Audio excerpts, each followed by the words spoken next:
조합지 TV 시청자 여러분 안녕하십니까? 오늘은 UFO에 납치됐다는 두 번째 사례를 소개하도록 하겠습니다. UFO 납치 현상은 단순 납치만을 이야기하는 것이 아닙니다. 일반적으로 납치된 사건만을 뜻하는 것이 아니라 괴 생명체와의 조우 사례를 포괄적으로 다루는 것입니다. 그러나 단순히 괴 생명체를 봤다고 해서 이런 사례가 UFO 납치 현상에 포함되는 것은 아닙니다. 이런 생명체가 정자나 난자를 채취한다든지 어떤 알 수 없는 의료 행위를 한 경우 등 납치 경험자들이 주장하는 내용과 비슷한 사례가 있어야 합니다. 지금부터 소개하는 이야기가 앞서 설명한 사례에 해당됩니다.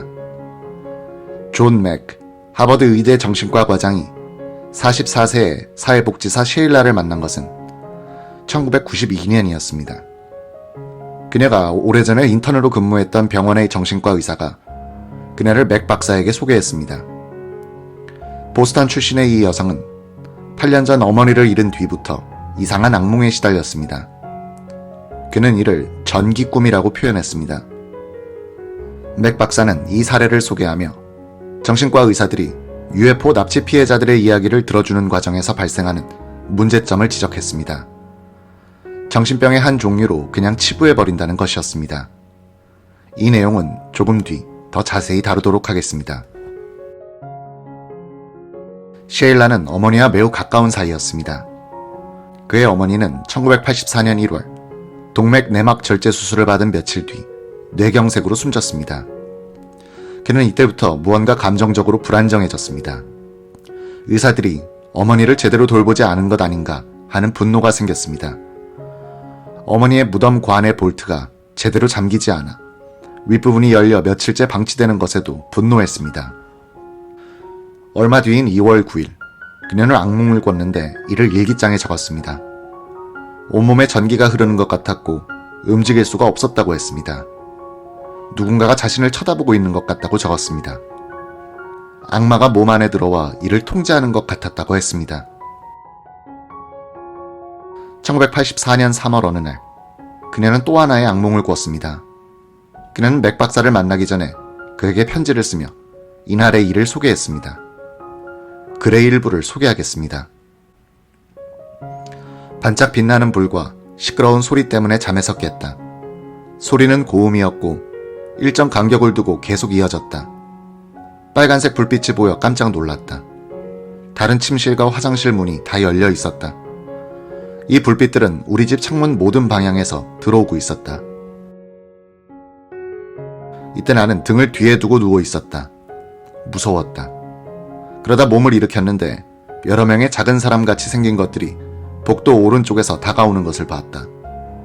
이들은 몸 전체가 은색인 것 같았다. 첫 번째로 오는 물체 오른쪽 어깨에서는 파란색 빛이 났다. 무언가 반사된 빛 같았다. 그런데 복도에는 반사될 수 있는 파란색 물체가 어떤 것도 없었다. 이들은 다 키가 작았고 팔과 다리는 가늘었다. 이들이 내 침실로 다가올 때 중간 줄에서 걸어오던 사람이 오른쪽 팔을 드는 것을 봤다. 이들이 나에게 오는 것 같았는데 나는 이들을 한 번도 본 적이 없었다. 뒤뚱거리며 걷는 것 같았다. 어머니가 숨진 10개월 뒤인 1984년 10월, 그녀는 남편과도 사이가 안 좋아졌고 서로 각방을 쓰기로 했습니다. 어머니를 잃은 슬픔을 남편과 함께 풀어보고 싶었지만 남편은 이야기 상대가 되어주지 않았습니다. 셰일라의 슬픔은 계속 깊어만 갔습니다.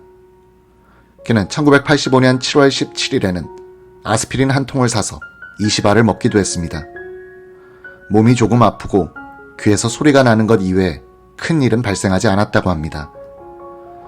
이런 일이 있고 난 얼마 뒤 그는 윌리엄 워터맨이라는 정신과 의사를 만났습니다. 그녀의 우울증 증세는 조금씩 개선되는 것 같았습니다. 그러다 1989년 12월 31일 또 한 번의 이상한 일을 경험하게 됩니다. 그녀는 집 1층에서 자고 있었고 딸과 남편은 2층 침실에서 자고 있었습니다.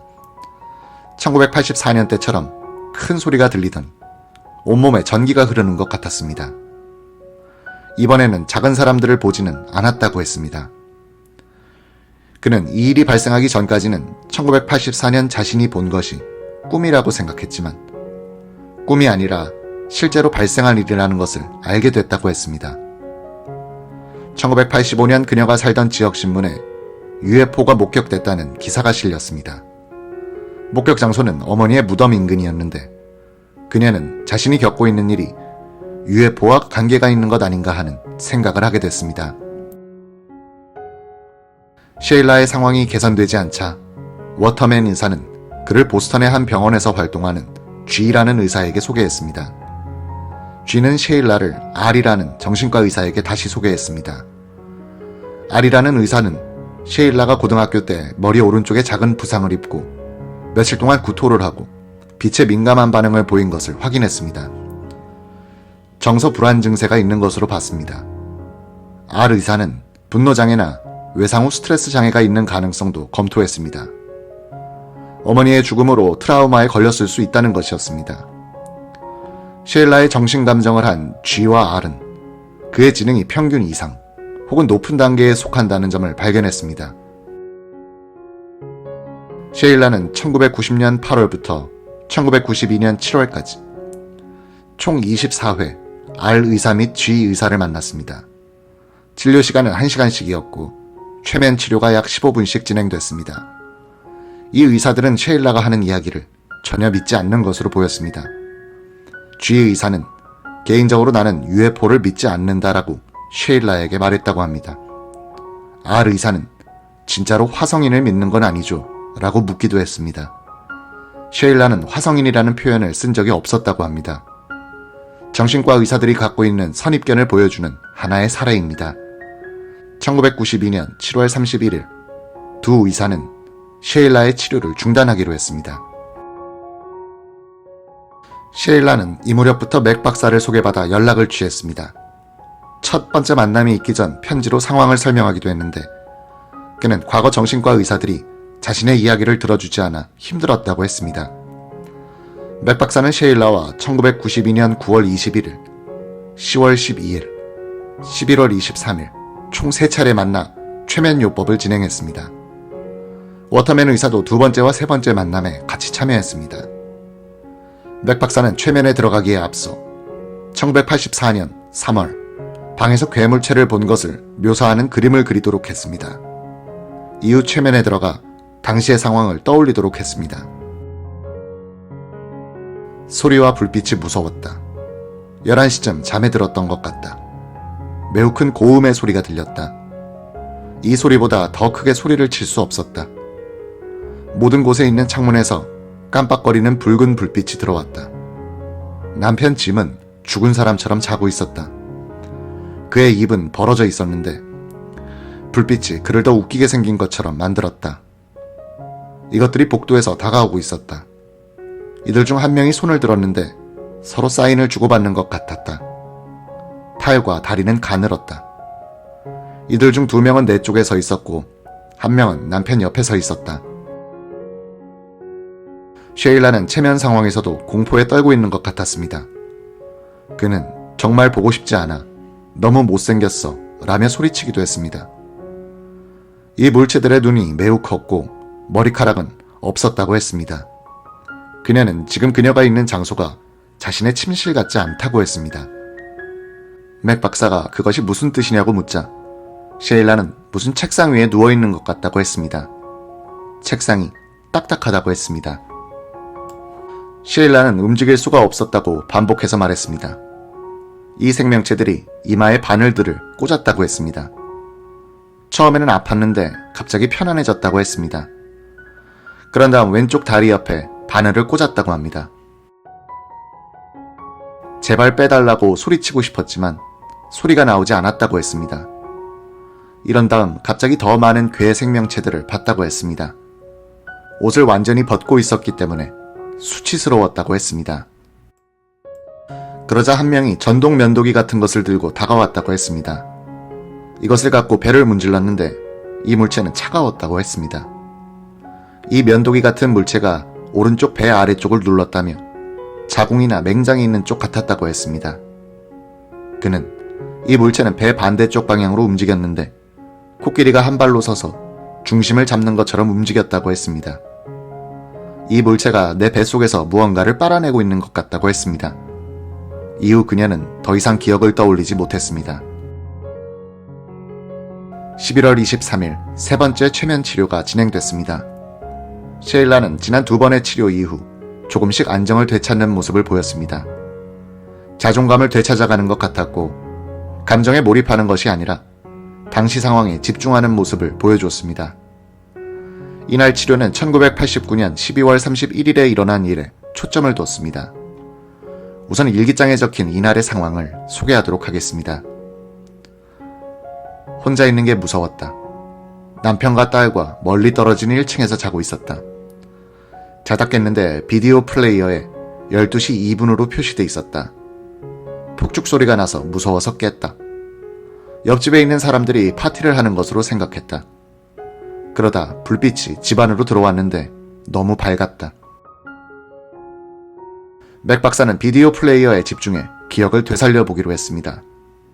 그녀는 시간을 본 뒤 불빛이 어디서 들어오는지 확인하려 창문으로 갔다고 했습니다. 이웃집에서 오는 것 같았다고 했습니다. 그러다 너무 피곤해 다시 자려고 누웠는데 빛이 또 나타났다고 했습니다. 엄청 밝았다가 갑자기 없어졌다고 했습니다. 최면 상태이던 셰일라는 갑자기 얘네들 눈을 방금 봤다고 말했습니다. 도망가고 싶다. 바로 내 앞에 있다. 라고 했습니다. 맥 박사가 어디에 있느냐고 묻자 셰일라는 회색 물체 옆이라고 답했습니다. 눈이 매우 크다고 계속 말했습니다. 그러다 그와 소통을 하기 시작했다고 했습니다. 맥 박사는 어떤 방식으로 소통을 하느냐고 물었습니다. 셰일라는 나는 그냥 그가 무슨 생각을 하는지 알고 있다고 했습니다. 그는 눈을 쳐다보며 여러 이야기를 나눴다. 시스템이 작동하는 원리, 생태학 같은 생각이 머리에 떠오르게 됐다.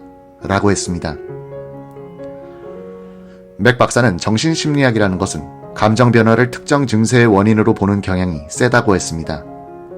어머니를 잃은 충격으로 전기 꿈을 꾼 것이라고 단순하게 치부할 수 있다는 것입니다. 하지만 셰일라의 경우는 이때 발생한 충격으로 오랜 뒤에 이러한 이상한 상황이 발생했다고 보기 어렵다고 했습니다. 맥 박사는 셰일라가 외상 후 스트레스 장애를 겪은 것은 맞다고 했습니다. 분노 조절 문제가 생기고 악몽을 꾸며 잠을 잘 못 자는 등의 증상이었다고 했습니다. 하지만 이런 상황의 원인이 무엇인지가 핵심이라고 했습니다. 어머니의 죽음과 남편과의 불화가 셰일라를 힘들게 한 것은 맞지만 이런 고통이 원인이라고 단정할 수는 없다고 했습니다. 맥 박사는 셰일라의 주장이 UFO 납치 현상의 다른 목격자들과 비슷한 점이 많다고 했습니다. 일반적으로 꾸는 악몽보다 더 세세하게 기억이 난다는 공통점이 있다고 했습니다. 인간 같은 물체가 방 안으로 들어와 수술 도구 같은 것을 사용했다는 점도 공통적으로 나오는 목격담입니다. 맥 박사는 셰일라가 자신과의 최면 치료 과정에서 안정을 되찾았다는 점에도 주목했습니다. 일반적인 망상 환자로 분류할 수 없다는 것입니다. 망상 증세를 갖고 있는 정신병자는 상황이 이렇게 개선되지 않는다고 했습니다. 망상이 의식 속에 깊이 자리 잡아 하나의 믿음이 됐기 때문이라고 했습니다. 맥 박사는 이런 납치 사례들을 그냥 황당무계한 일로 무시해버리는 사회 현상은 옳지 않다고 했습니다. 셰일라는 그를 믿어주지 않던 알 의사에게 이런 편지를 썼었다고 합니다. 언젠가 다른 사람이 선생님께 저와 비슷한 이야기를 하는 것을 듣게 될지도 모릅니다. 저는 이에 대한 과학적 설명을 내릴 수가 없습니다. 하지만 그렇다고 해서 무시의 대상이 돼야 한다고 생각하지는 않습니다. 정신의학이 모든 정신병에 대한 답을 알고 있지는 않을 것입니다. 그렇다면 우리는 왜 과학이 이 세상에서 일어나는 모든 일을 설명할 수 있다고 믿어야 하는 걸까요?